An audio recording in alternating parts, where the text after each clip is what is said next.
సంజాతం నారాయణ పదాశ్రితం శ్రీమన్నారాయణం వందే యతిశ్రియాం జయదుషం. శుక్లాంబరధరం విష్ణుం శశివర్ణం చతుర్భుజం ప్రసన్నవదనం ధ్యాయేత్ సర్వవిఘ్నోపశాంతయే. యస్య శ్రీమద్భగవద్గీతాః పారిషద్యాః పరశతం విఘ్నం విఘ్నం సతతి సతతే విష్ణుం సమాశ్రయే. అందరూ చెప్పండి, జై శ్రీమన్నారాయణ, జై శ్రీమన్నారాయణ, జై శ్రీమన్నారాయణ, జై శ్రీమన్నారాయణ, జై జై శ్రీమన్నారాయణ, జై జై శ్రీమన్నారాయణ. భగవంతుడా, మన గణేశుడు ధ్వజస్తంభ ప్రతిష్ట మహోత్సవానికి మన ఆలయ కమిటీ వారు ఇంత వైభవంగా జరిపించినందుకు ముందు ఒకసారి గట్టిగా క్లాప్స్ కొట్టండి.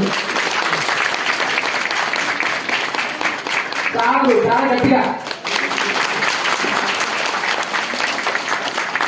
ఆలయం బాగా అభివృద్ధి చెందాలి అంటే ముగ్గురు ఉండాలి.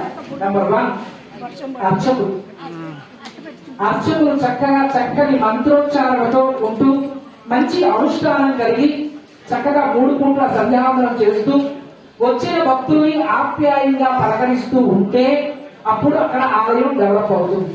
2 ఆలయ కమిటీ వారు ఎటువంటి మనస్పర్ధలు లేకుండా ఎప్పుడు వారు కూడా చక్కగా వృత్తులు బొట్టు పెట్టుకుని ఆ ఆలయ కమిటీ వారు ఎవరైతే ఉంటారో అందరినీ కలుపుకుంటూ మీరు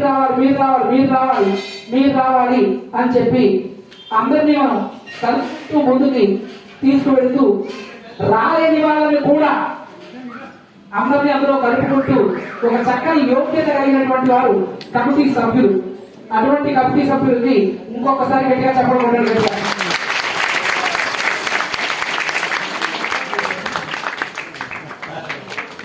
జై శ్రీమన్నారాయణ, జై శ్రీమన్నారాయణ. ఎక్కడ మనకి విశాఖపట్నం, అక్కడ మనకి అష్టలక్ష్మి పీఠం అనకాపల్లి కొండపప్పాక. మేము గాయత్రి మహామంత్రంలో 24 బీజాక్షరాలు తీసుకుని ఒక్కొక్క బీజాక్షరానికి ఒక్కొక్క ప్రాంతంలో అందరూ క్షేమంగా ఉండాలని అష్టలక్ష్మి యాగం చేస్తున్నాం. ఇప్పుడు వచ్చారే మనకి కమిటీ సభ్యులు జల్లారెడ్డి గారు, వారి వల్ల ఈ ప్రాంతానికి మొట్టమొదటి అడుగు పెట్టాం. మేము బోయిపల్లిలో వెంకటేశ్వర గోడలో ధనుర్వాసం చేస్తూ అక్కడి నుంచి ఒక 30 రోజుల పాటు రోజు ఇక్కడికి వచ్చి జల్లారెడ్డి గారి ఇంట్లో ప్రవచనాలు చెప్పేవాళ్ళం. ఆ రకంగా ఇక్కడ ఒక ప్రవచన శైలి ఏర్పడింది. ఆ తర్వాత ఇక్కడ అన్నపూర్ణ గారు, యాదయ్య గారు